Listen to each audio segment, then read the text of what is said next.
Hey guys, so I decided to do a podcast instead of anything else because I think a lot of people out there would rather watch a video and listen than read something, out of a newspaper or an article. So that's one reason I did a podcast instead. So my intended audience is the lower class citizens because some of them, may not have that educational background in order to read or write or anything like that, because not a lot of people have enough resources to have that or to go to school long enough to know how to read and write. So that's one other reason that I chose to do a podcast. The social problem that I decided to do was the wage gap.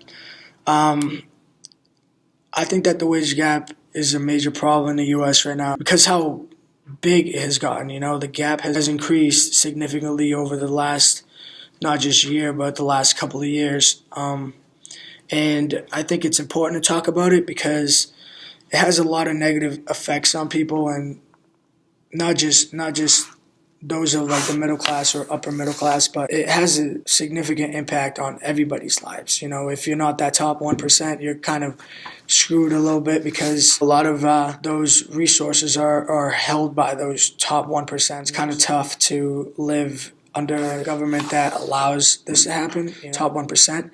And it's bad for our society in general and our economy because, one, it brings people apart.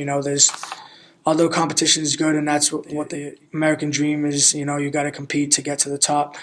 It's kind of hard when there's only a certain amount of people that can reach that top. And if they say you're not going to reach the top, you're most likely not going to reach the top because of how much power they have and how much control they have over our economy and our society as a whole. It's unfair, to those of the lower class and middle class because they never really get to have that opportunity to move up classes. They may get discouraged, to try and go out and have a successful life because they know that it's all the odds are against them, and they're not going to be able to get there by just doing what everyone else does. Those opportunities aren't there for them, like the children or relatives of the top 1%. And this wage gap keeps the social economic classes in an ongoing cycle.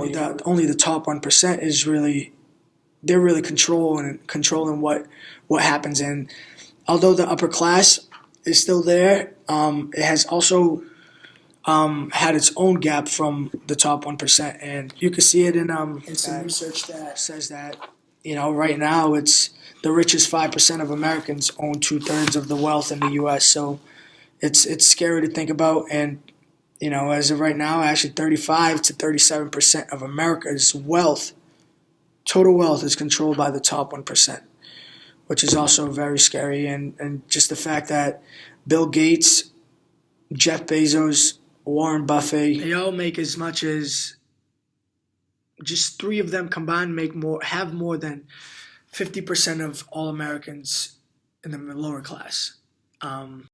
With that being said, we should be working together, to be the greatest country we can be as a whole, help the middle class and lower class rise, so we could prevent things like this from happening.